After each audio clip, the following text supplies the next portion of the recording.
Okey semua, hai, Assalamualaikum. Bersama saya Miss Ash di eTution.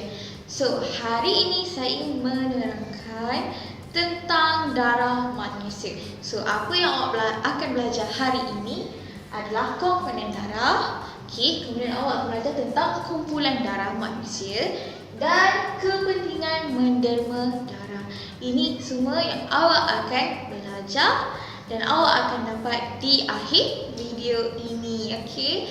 So, pertama sekali komponen darah. Untuk pengetahuan awak, komponen darah dapat diasingkan melalui kaedah emparan. Okey, apa itu kaedah emparan? Okey, kaedah emparan ni adalah kaedah yang menggunakan pusingan yang sangat laju untuk memisahkan komponen-komponen darah. Okey, dia menggunakan pusingan yang laju. Pusingan yang laju. Okey, untuk memisahkan semua komponen-komponen darah ini. Jadi, darah itu akan diasingkan terasing mengikut ketumpatannya. Darah akan diasingkan mengikut ketumpatannya setelah diemparkan. Kita menggunakan mesin lah. Okey, so kat sini, selepas diemparkan, apa yang jadi? Awak akan dapat dekat atas ni, plasma. Plasma berapa persen? Plasma sebanyak 55% yang ada dalam darah awak. Okey, so dekat plasma ada apa? So dekat plasma ni lah yang ada segala jenis nutrien yang ada dalam badan awak. Okey, gas terlarut. Lagi apa lagi ada? Hormon. Okey, air. Okey, lagi apa lagi? Enzim. Okey. So semua ini terdapat dalam plasma awak. Okey, plasma ni dia berwarna macam kekuningan yang jernih. Okey, so dekat dalam plasma, dalam darah kita ada plasma sebanyak 55%, iaitu terdapat nutrien, gas terlarut, hormon, air dan enzim. Okey, semua ni dibawa oleh plasma. Dan bawah ini, awak akan dapat darah sebanyak 45%. Okey.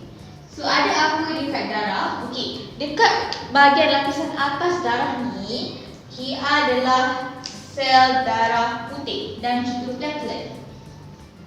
Okey, bahagian atas sel darah putih campur platelet. Okey, itu dekat bahagian atas. Dekat lapisan bawah, kita ada sel darah merah. Okey, kerana apa? Sebab sel darah merah lebih tumpat daripada sel darah putih dan juga platelet. Okey. So, dah habis dekat sini. Okey. Okey, seterusnya kita akan pergi ke kumpulan darah. Okey, untuk pengetahuan awak, darah manusia terdapat 5.5 liter darah. Dalam badan manusia terdapat 5.5 liter darah secara meratanya. Okey, kalau awak kehilangan 20% darah, kalau awak kehilangan 20% darah bersama dengan 1 liter, awak boleh mati. Kalau awak kehilangan darah sebanyak 1 liter, awak boleh mati. Okey, transfusi darah. Apa itu transfusi darah? Transfusi darah ni adalah kita memindahkan darah daripada seseorang kepada seseorang yang memerlukan. Dan transfusi darah ini, ataupun kita ambil daripada perkataan transfer. Transfusi darah ini sangat penting untuk menyelamatkan nyawa. Untuk orang yang kehilangan banyak darah, untuk orang yang kemalangan, okey, dan macam-macam lah. Okey, so transfusi darah ni sangat penting untuk menyelamatkan nyawa. Dan jenis-jenis darah yang kita ada, Ada A, ada B, ada AB dan juga O. Okey, ini adalah jenis-jenis darah. Dan setiap darah-darah ini mempunyai antigen masing-masing. Antigen adalah benda yang terdapat di setiap sel darah. Ini kita panggil antigen. Okey, so dekat A, okey, darah A mempunyai antigen A. Darah B mempunyai antigen B. Darah AB mempunyai antigen A dan juga B. Dan darah O tiada antigen. Okey, darah O dia botak, dia tiada antigen. Kalau tengok dia punya sel darah kosong. Okey, sebab dia tak ada antigen. Okey, dan setiap jenis-jenis darah ini mempunyai antibody masing-masing. So, contoh darah A ada antibody B. Darah B ada antibody A. Darah AB tiada antibody. Okey, darah O mempunyai anti-A dan juga B. Okey, antibody kita panggil anti-B, anti-A. Tiada anti-A dan anti-B. Okey, so apa fungsi antibody ni? Antibody ni, okey, fungsi dia untuk memastikan tiada darah asing yang masuk dalam badan kita. Sebab apa? Okey, saya akan terangkan. Okey, apa jadi kalau darah penerima dan darah penderma tidak sama? Okey, so setiap darah mempunyai antigen. Okey, dekat darah. Okey, so contoh penerima adalah berdarah A. Dan penderma, okey, mempunyai darah B. So, A dengan B mempunyai antibody yang berlainan. So, dia tak boleh bercampur. Okey, contoh darah A nak terima darah B. Dan darah A ni ada antibody B, iaitu anti-B. Apa jadi? Okey, bila darah dimasukkan, okey, darah tu ingat ada benda asing ataupun musuh yang menyerang badan. Okey, so apa jadi darah tadi tu dia akan menyerang darah yang tak sama. Okey, apa yang terjadi akan berlaku penggumpalan darah dan penerima boleh maut. Sebab itu sebelum menderma darah, okey, doktor akan cek jenis darah awak. Okey, so awak darah A ke, darah B ke, AB ataupun O.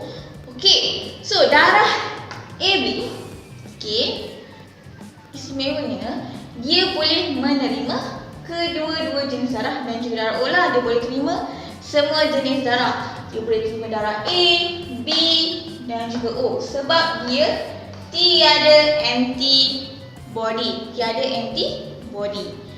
Jadi, darah AB ni kita gelar dia sebagai penerima universal.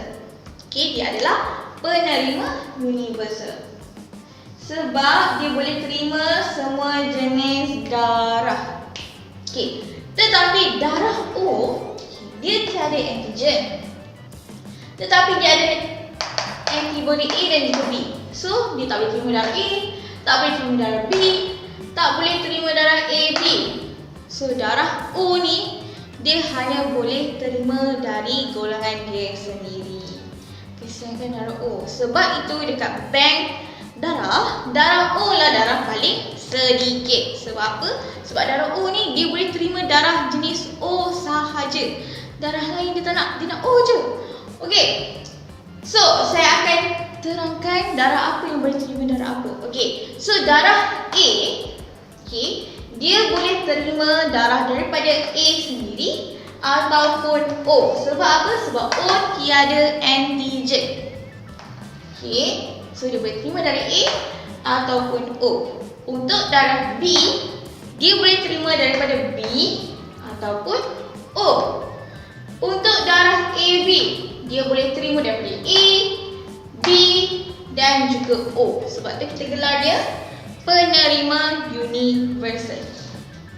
Okay. Untuk darah O, dia tiada apa-apa antigen. Maksudnya dia boleh terima darah daripada darah yang tiada antigen, which is darah O sahaja. Itulah dia. Okay, sebab apa? Sebab dia ada antibody ni. Kalau darah yang tak sama jenis bergabung, akan berlaku penggumpalan darah dan orang tersebut boleh maut. Sangat bahaya. So jangan main dengan darah. Okey, so darah O ni kita panggil dia sebagai penderma universal. Sebab apa? Sebab dia boleh bagi dekat semua jenis darah. Dia boleh bagi dekat A, dia boleh bagi dekat B, dia boleh bagi dekat AB, okey? Dan juga darah dia sendirilah. So, awak bayangkan darah ini, okey, ni sel-sel darah. Awak bayangkan sel-sel darah ni macam puzzle. Okey. So, kalau kawan awak A, awak beri puzzle yang sama. Okey, kalau awak nak letak puzzle dekat dalam puzzle dia, boleh. Sebab apa? Awak mempunyai gambar yang sama, jenis puzzle yang sama. Okey, kalau macam O ni, okey, dia puzzle yang kosong. Okey, puzzle kosong. Kalau awak letak puzzle yang bergambar macam A, AB, B, tak boleh lah sebab dia kosong. Awak kena letak kosong. Awak bayangkan jenis darah ni macam puzzle. Okey, so setiap darah ni dia mempunyai puzzle yang berbeza, antigen yang berbeza. So ada gambar yang berbeza setiap puzzle. So puzzle yang ada gambar yang sama je boleh masuk. Kalau gambar lain tak boleh masuk lah kan. Okey, faham? Dan seterusnya, last sekali saya akan terangkan tentang kepentingan menderma darah. Okey, mestilah kepentingan utama dia adalah untuk menyelamatkan nyawa. Okey, kepentingan utama menderma darah untuk menyelamatkan nyawa, untuk orang yang kemalangan, untuk orang yang kehilangan darah ketika melahirkan anak. Okey, ataupun untuk orang yang ada masalah kekurangan darah, sel darah merah dia tak cukup. Okey, itu gunanya darah. Okey, so untuk menderma darah, awak ada kriteria tertentu. Okey, pertama sekali awak mestilah sihat tubuh badan. Awak tak boleh ada kencing manis, darah tinggi, nanti apa lagi? Demam, awak tak boleh demam, awak tak boleh batuk, tak boleh semua. Sebab apa? Virus ni, okey, akan ada dalam darah awak. So kalau awak bagi dekat orang lain, rasa bersalah lah. Okey, orang tu pesakit lah kan. So kriteria ni memang kena sihat tubuh badan, 100% kena sihat. Okey, dan awak mestilah berumur antara 18 hingga 65 tahun. Untuk orang yang pernah menderma sampai 65 tahun, okey, awak boleh menderma darah. Tetapi untuk pertama kali menderma darah, okey, awak boleh menderma darah daripada umur 18 tahun hingga 60 tahun sahaja. Okey. Dan sebab apa? Sebab okey, makin awak tua, makin susah sel-sel awak nak dihasilkan. Jadi cuba bayangkan first time badan awak tak pernah derma darah ni. Awak umur 70 baru nak derma darah, ataupun 65 tahun. Okey, so badan awak akan kehilangan darah banyak. So takut nanti sel-sel awak tak biasa lagi, nanti pengsan ke, hitam ke, nanti awak saman pula orang yang ambil darah awak tu. So untuk orang yang pertama sekali menderma, kenalah berumur antara 18 hingga 60 tahun. Okey, tetapi yang dah biasa menderma darah, tak ada masalah, awak boleh menderma daripada umur 18 hingga 65 tahun. Okey, dan untuk orang yang 17 tahun, kita perlu minta tanda tangan daripada ibu bapa ataupun penjaga. Minta kebenaran lah sebab awak belum cukup umur. Dan jisim badan awak ataupun berat badan awak mestilah 45 kilo ke atas. Okey, tak boleh kurus sangat. Bawah 45 tak boleh menderma darah. So awak kena makan banyak-banyak supaya berat awak lebih 45. Tapi make sure BMI normal lah. Okey. Dan awak kena makan sebelum menderma darah. Okey, pastikan awak makan sebelum menderma darah. Tidur sekurang-kurangnya 5 jam sebelum menderma darah. Sebab apa? Sebab badan awak bila derma darah, sel-sel awak kena bekerja keras nak memperbaiki balik sel-sel darah awak. So kalau darah awak, kalau awak tak tidur, badan awak tak rehat, macam mana sel-sel awak nak bekerja dengan keras? So awak kena tidur sekurang-kurangnya 5 jam sebelum awak menderma darah. Masih di kriteria. So lagi awak tidak boleh terlibat dalam sebarang aktiviti yang berisiko.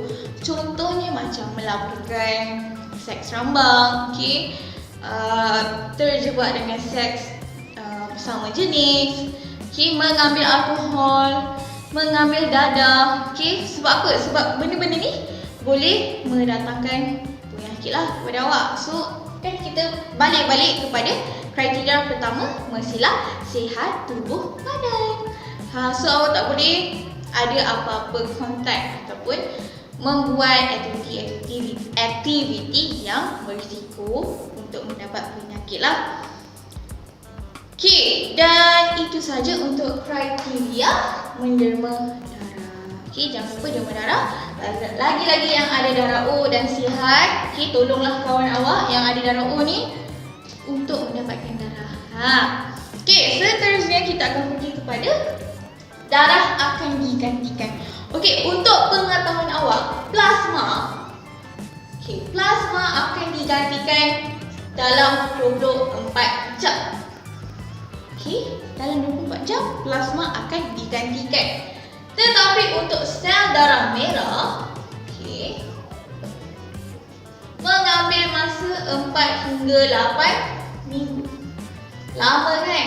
Mengambil masa 4 hingga 8 minggu untuk digantikan. Sebab tu orang tua yang first time untuk menderma darah, 65 tahun ke atas tidak digalakkan. Sebab apa? Sebab sel darah merah ni ambil masa yang lama untuk digantikan. Kalau orang ada anemia ke, tak boleh derma darah sebab sel darah merah awak dah kurang. Baik hati pula nak derma ke orang, memang tak boleh lah. So darah akan digantikan untuk plasma selama 24 jam dan sel darah merah selama 4 hingga 8 minggu. So apa yang awak perlu buat selepas menderma darah? Selama 24 jam awak kena banyak minum air. Sebab apa? Sebab dalam air H2O ada oksigen yang terlarut. Dia boleh membantu memberikan tenaga kepada sel-sel kita untuk membaiki sel dia lah, untuk menambahkan lagi sel-sel dia. Dan untuk sel darah merah awak digalakkan untuk makan makanan yang mempunyai lebih banyak iron ataupun ferrum. Sebab apa? Untuk pengetahuan awak, iron, zat besi, membantu memperbanyakkan hemoglobin, membantu dalam pertumbuhan sel darah merah. So awak kena makan makanan yang banyak zat besi. Macam apa? Biasanya orang tua cakap makan kerang, makan organ ayam kan, macam hati, betul tak? So dia akan membantu membentuk sel darah merah awak. So kaedah penyimpanan dan penstoran darah ni macam mana? Pertama sekali, darah awak akan dibuat saringan. Walaupun awak dah tahu jenis darah awak dah cakap dekat doktor awak sihat, darah awak akan dibuat saringan sekali lagi untuk memastikan awak ada penyakit HIV, STD dan penyakit-penyakit lain lah, melalui penyakit-penyakit yang melalui darah. Dan pastikan darah awak betul-betul sihat, tiada virus. Dia akan buat saringan, lagi sekali untuk jenis darah, untuk memastikan darah awak tu betul-betul darah A. So dia akan buat saringan, barulah dia akan letak dekat penstoran masing-masing. Darah A dekat A, darah B dekat B, AB dekat AB dan O. So untuk pengetahuan awak, darah awak juga akan diisi dalam plastik yang mengandungi natrium nitrate. Natrium nitrate ni fungsi dia untuk mengelakkan darah daripada beku. Mengelakkan darah daripada beku. So, itu sahaja daripada saya, Miss Ash di Tuition. Okay, so faham? Hari ni kita belajar apa? Hari ni kita belajar tentang komponen darah. Macam mana komponen darah nak diasingkan? Kita akan menggunakan kaedah emparan, iaitu mesin yang memusingkan darah secara laju dan darah akan terpisah melalui ketumpatannya. So, maksudnya plasma paling kurang tumpat. Okay, so apa yang awak dapat? Plasma sebanyak 55%, darah merah sebanyak 45%. Dalam plasma ada apa? Dalam plasma terdapat nutrien, gas terlarut, hormon, air dan juga enzim. Okay, dekat darah kita ada sel darah putih dan platelet dan sel darah merah. Okay, saya nak tanya awak, apa fungsi sel darah putih? Sel darah putih tujuannya untuk melawan penyakit. Okay, sel darah merah tujuannya untuk mengangkut oksigen dan juga bahan kumul. Okay, untuk platelet pula, platelet fungsi dia untuk membantu pembekuan darah. Okay, dan kita belajar tentang kumpulan darah. Dekat dalam badan manusia terdapat 5.5 liter darah. Kalau awak kehilangan 20 liter darah, apa jadi? Awak akan mati.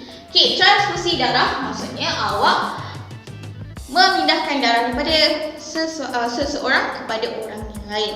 Dan ia sangat penting untuk keselamatan orang lain. Okay, nyawa orang lain. Okay, jenis darah kita ada darah A, B, AB dan juga O. Okay, ini adalah antigen dan juga antibody setiap jenis darah. Okay, ini bentuk sel-sel darah tadi. Okay, apa kepentingan menerima darah? First kali, awak kena tahu kriteria menerima darah. Okay, yang saya terangkanlah macam umur 18 tahun ke atas, sihat. Okay, so darah akan digantikan untuk plasma selama 24 jam. Untuk sel darah merah mengambil masa 4 hingga 8 minggu. Dan kaedah penyimpanan dan penstoran darah awak akan dibuat saringan sekali lagi. Jadi dia akan diisi dalam bekas yang mempunyai nitrogen. Okay, so itu saja daripada saya, Miss Ash di Tuition. Ikuti kami, follow kami, subscribe, follow IG Tuition untuk lebih banyak info-info, ilmu-ilmu yang kami nak share kepada awak. So, kalau ada apa-apa soalan, boleh komen dekat bawah video ni. Kalau nak request apa-apa pun boleh komen dekat video ni. Okay, so terima kasih daripada saya, Miss Ash. Okay, ikuti saya. Tengok lagi banyak video daripada saya dan saya akan terangkan banyak lagi kepada awak. So, bye semua. Semoga kita berjumpa lagi. Okay, di Tuition bersama saya, Miss Ash, dan ada kawan-kawan saya yang lain. Okay, awak boleh tengok juga video diorang untuk info-info yang lebih menarik. So, terima kasih semua. Assalamualaikum.